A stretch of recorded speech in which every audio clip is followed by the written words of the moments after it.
Turabashuhuje abakurikira Umugano TV, uyu ni wa mwanya w'ibiganiro byacu.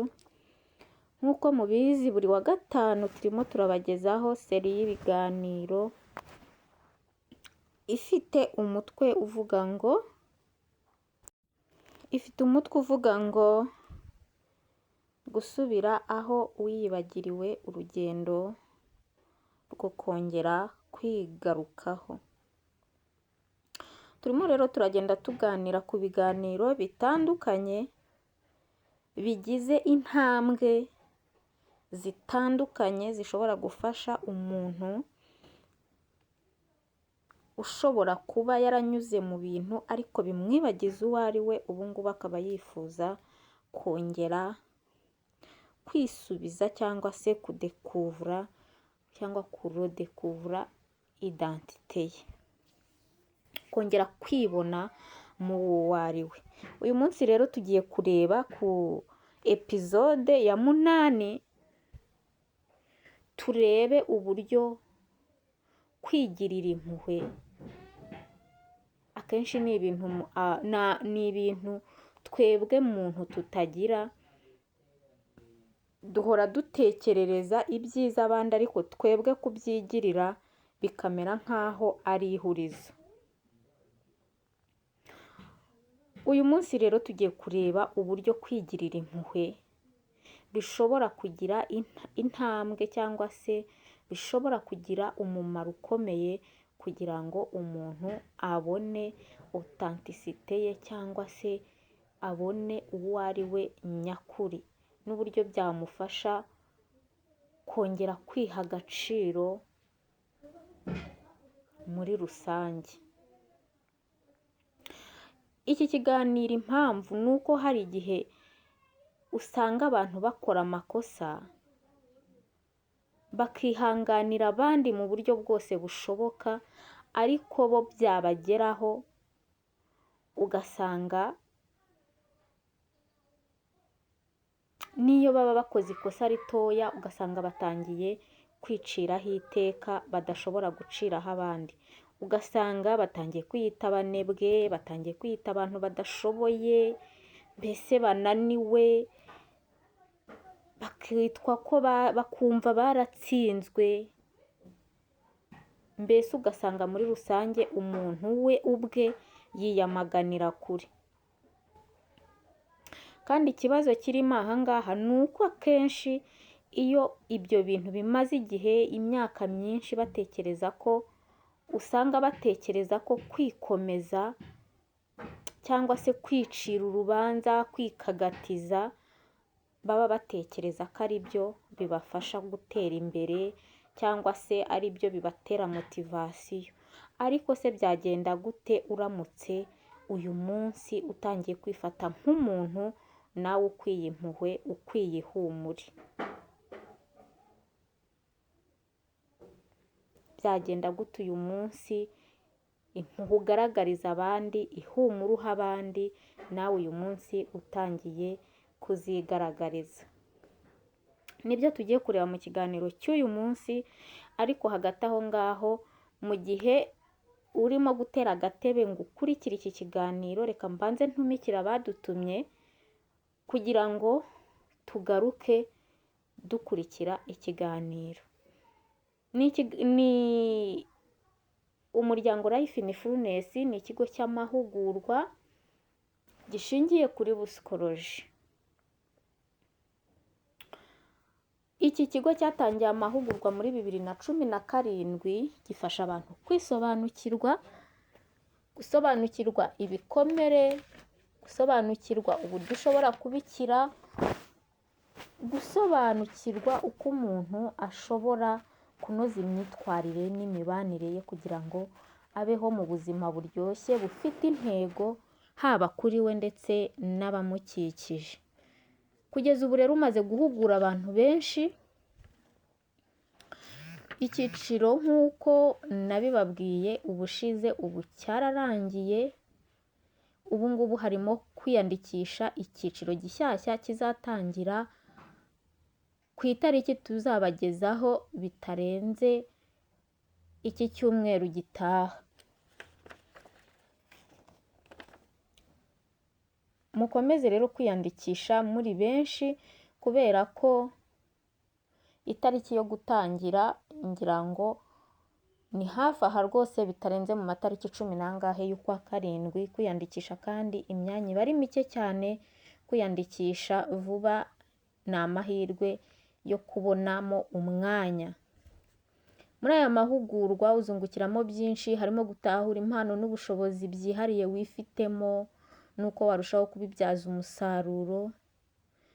Akenshi nk'uko tubivuga, akenshi ibikomere ni bimwe mu bintu bidindiza abantu. Muri ayo mahugurwa rero unatahuramo ibikomere byo mu mutima ushobora kuba witwayemo utabizi, nuko wabikira, ugatahura indwara z'umubiri ufite zishobora kuba zuririra kuri ibyo bikomere n'uburyo wafata ingamba zo kubikira buhoro buhoro. Aha ngaha usobanukirwamo n'inkingi 3 z'urukundo, nuko zibyarira umuntu imbaraga nyabuzima akeneye buri munsi. Uzungukiramo byinshi tutavuze hano, nawe ubwawe uzagaruka kutwihera ubuhamya. Mwihutire rero kwiyandikisha kuri nimero 0782 420 625, 0782 420 625. Muyibuze mwahamagara nimero y'Umugano TV kugira ngo tubahe amakuru arambuye. Reka twigarukire rero mu kiganiro cyacu cy'uyu munsi, aho tugiye kureba ukuntu kwigirira impuhwe ari ikintu cy'ingenzi gishobora gufasha umuntu gukira ibikomere, kwigarukaho, kwisobanukirwa ndetse no kwiremamo imbaraga z'ubuzima zamuteza imbere. Abantu benshi usanga bazi ko kugirira impuhwe abandi ari ikintu cy'ingenzi, kandi nibyo koko. Umuntu ufite ubumuntu agirira impuhwe abandi. Tuzi guhumuriza inshuti, tuzi kubwira abandi tuti humura ntabwo uri wenyine, ariko ugasanga twebwe ubwacu iyo duhuye n'ikintu kitubabaza, kidusenya, duhita twihindura nk'aho turi abacamanza bacu ubwacu, ugasanga dutangiye kwiciraho iteka. Ibi bintu hari abantu benshi bababazwa n'ibibazo byabo, ariko bakarushaho kubabazwa n'uburyo bivugisha ubwabo iyo ibyo bibazo bibayeho, cyane cyane iyo wenda ari nk'ibibazo bagizemo uruhare.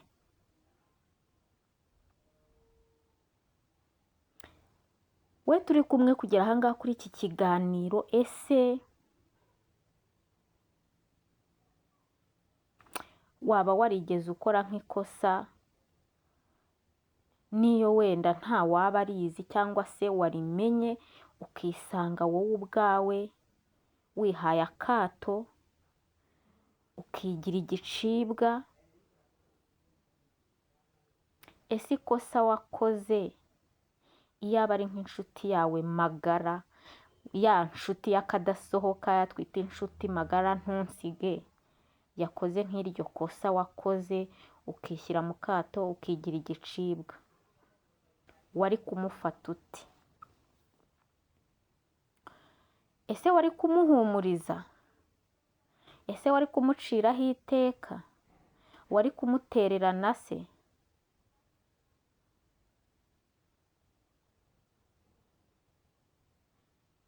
Cyangwa hari ikindi kintu wari gukora ntavuze muri ibi? Ushobora kudusubiza muri komenti, kubera ko aya ni amasomo y'ingenzi tuba tugomba kwiga mu buzima. Iyo tuvuze rero kwigirira impuhwe, tuba tuvuze iki? Kwigirira impuhwe ntago ari ukwirengera mu makosa, ntago ari ukwikura cyangwa kuyirekuriramo ngo wumve ko nta kintu gukora amakosa bitwaye, mbese ngo wumve urirekuye. Ntabwo ari ukwigira umunyamaganya kandi nanone ngo uhore uganya kubera ayo makosa.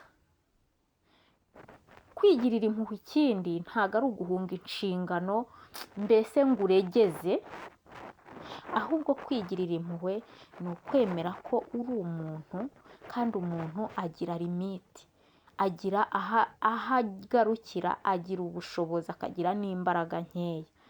Kwemera ubwo bumuntu bwawe, kwemera ko uri umuntu, niyo ntambwe ya mbere yo kwigirira impuhwe.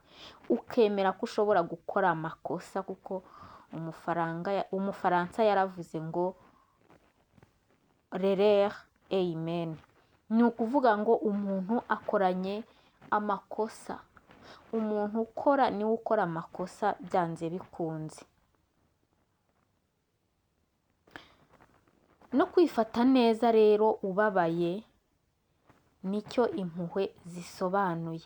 Hari abantu bajya bagira gutya, akenshi tuzabibona nk'abantu bagira umujinya cyangwa se afite agahinda. Ibi ngibi kenshi bikunda kuba ku muntu ufite agahinda gakabije, ugasanga hari abatangira kwikebagura, agatangira gukubita ibintu bimukomeretsa,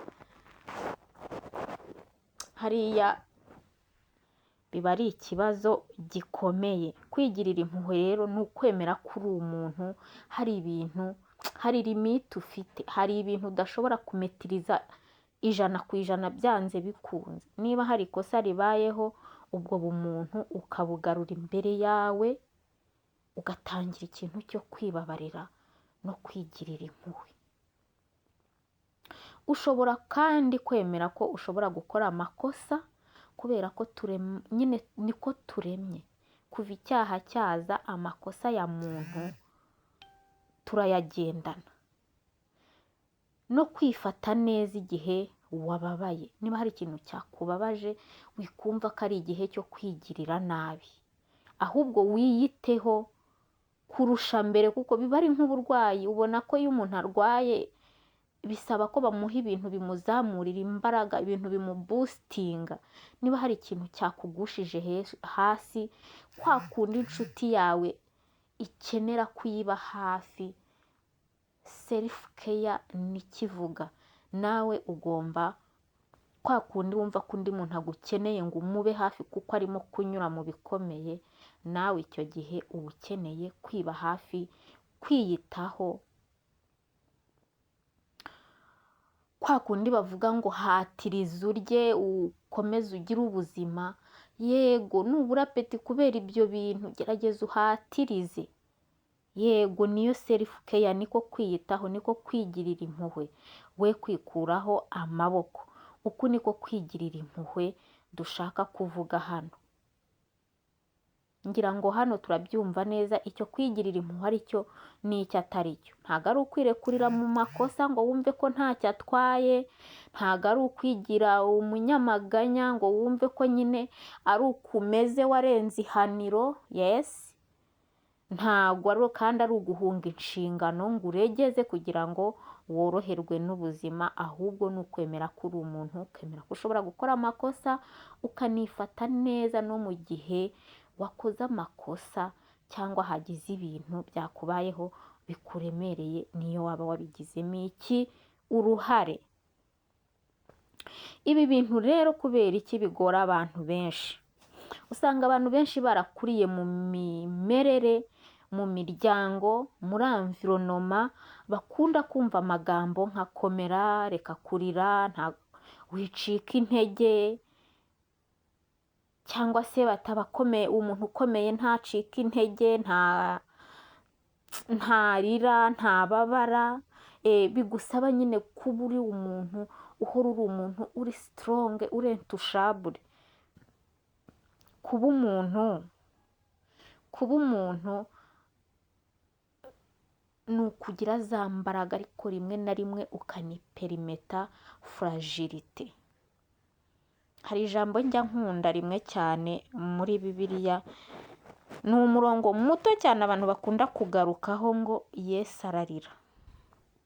Nta muntu warushaga imbaraga Yesu, nk'uko tubizi ni umwana w'Imana, ariko iyo byabaga ngombwa yagaragazaga uburibwe bwe, akagaragaza fragilité. Ariko twebwe nk'abantu, sosiyete twakuriyemo, kominote, usanga twaratojwe gukomera, kutagaragaza amarangamutima, mbese ukwigira ibuye no kwikomeza ugasanga umuntu ntabasha nyine kumva ko kwegisiteriyoriza uburyo yiyumvamo. Ibi ngibi rero bituma abantu bakunda gucecekesha ububabare bwabo aho kugira ngo babwumve, babuvive. Kandi bamwe bize ko kwigirira impuhwe bisa naho ari ukugira iki, ari ukugaragaza intege nke. Nyamara nk'uko tumaze kubireba ntago ari byo habe na gato.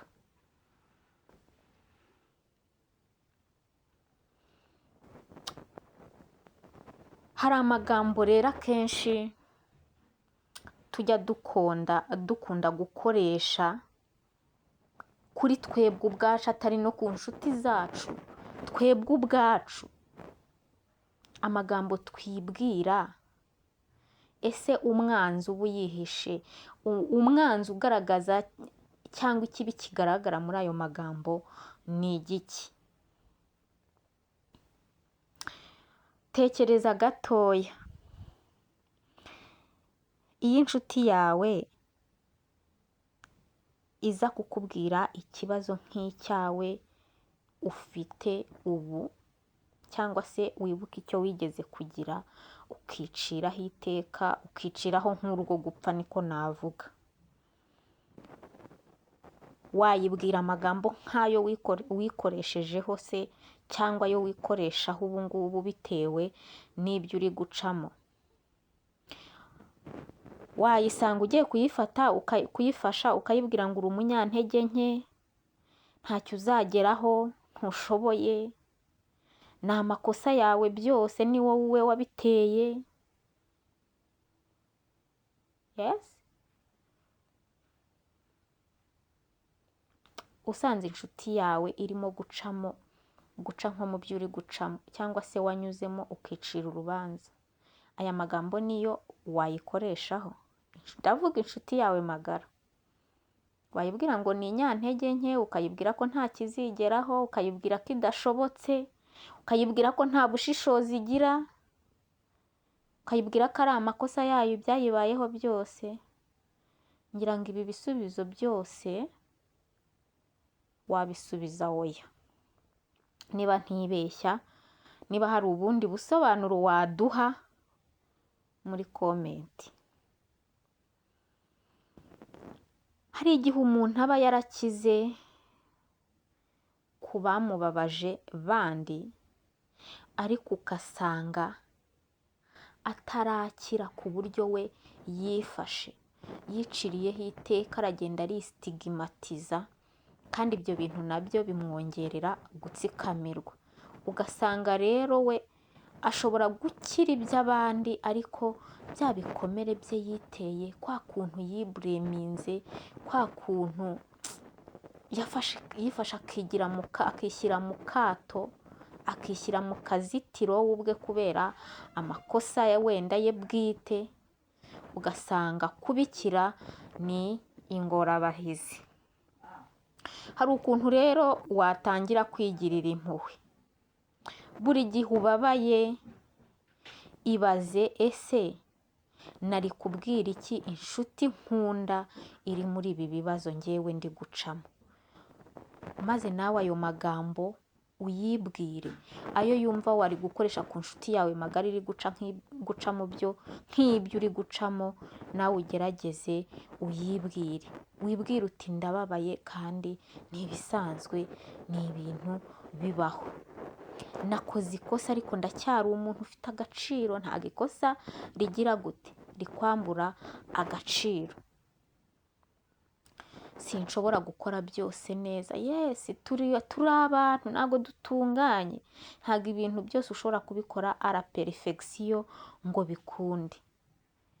Wongere wibwire uti ndimo kwiga, kuko buriya niba hari ikintu kigoye, amakosa kenshi niyo dukuramo experience. Yego, amakosa kenshi niyo twigiramo, kuko iyo ugiye ugasitara ku ibuye, iyo ugiye ugakandagira mu kiziba, byanze bikunze ntabwo ushobora kubikora bwa kabiri, kuko aho hantu uba wahabonye. Amakosa rero akenshi aratwigisha, akatwigisha ubunararibonye kurenzaho. Hari imbaraga rero impuhwe ziduha, kwigirira impuhwe hari imbaraga nyabuzima biduha. Abantu benshi batekereza ko kwicira urubanza ari byo bituma bahinduka beza, kumva nyine kuko nyine bishyiraho amakosa yose bakicira urubanza, bakagira ngo nibyo bibahindura beza, bibahindura perfect. Ariko ukuri ni uko iyo umuntu yiyakira uko ari, akemera ko afite kote pozitifu na negatifu, ashobora gukora ibyiza ariko akaba yanacikwa agakora nabi, nibwo ashobora gukura neza.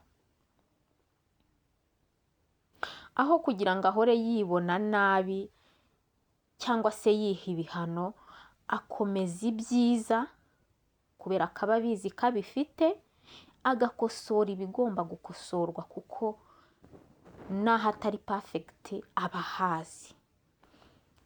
Icy'ingenzi rero hano narwaye giripe.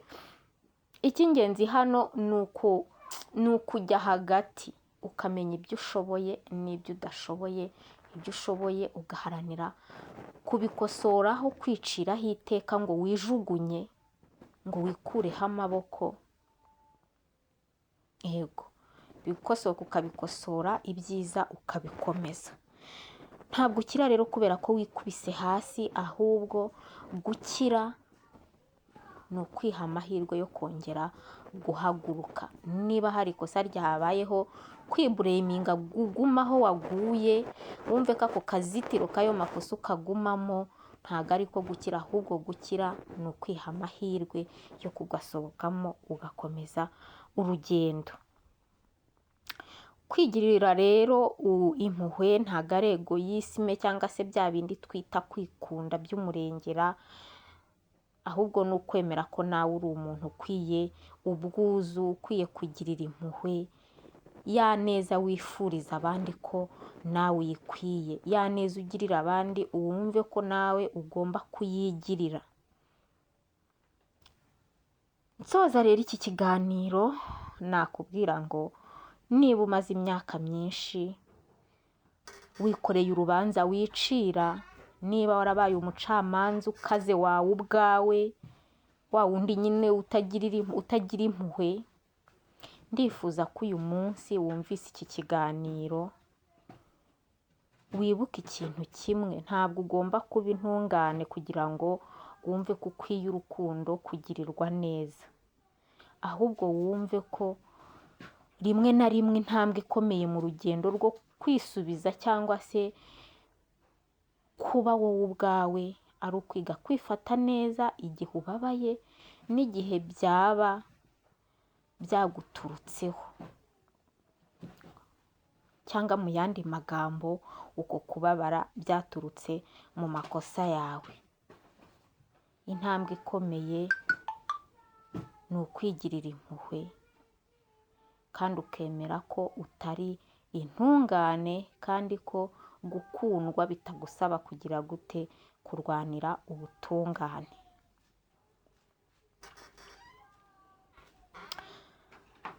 Nasoza rero nkubwira ngo isuzume, wavugisha inshuti yawe amagambo nk'ayo wivugisha wowe ubwawe iyo wakoze nk'ikosa. Niba igisubizo ari oya, ahari wasanga nawe igihe ari iki, kugira ngo utangire wivugishe neza, wihumurize, wigirire impuhwe, ubundi utere intambwe ihindura ibihinduka, inakomeza ibyiza bikurimo, kuko byanze bikunze birahari. Reka rero nsoze nkubwira ngo nk'uko umugano utavunika, nawe ibyo urimo kunyuramo ubu ntabwo bifite intego yo kukuvuna, ahubwo ni ibyo kugira ngo ushobore kubifasha uramutse ubibyaje umusaruro, ugatangira kwigirira impuhwe, ukiyitaho no muri ibyo bintu bikomeye, ushobora gutera intambwe ugana heza, kandi ibikosoka bigakosoka n'ibyiza bigakomeza. Reka rero mbasezereho mbabwira ngo mwiyiteho kandi mwunamuke, ubuzima bukomeze. Ndababwiye ngo bye bye, naho akagaruka.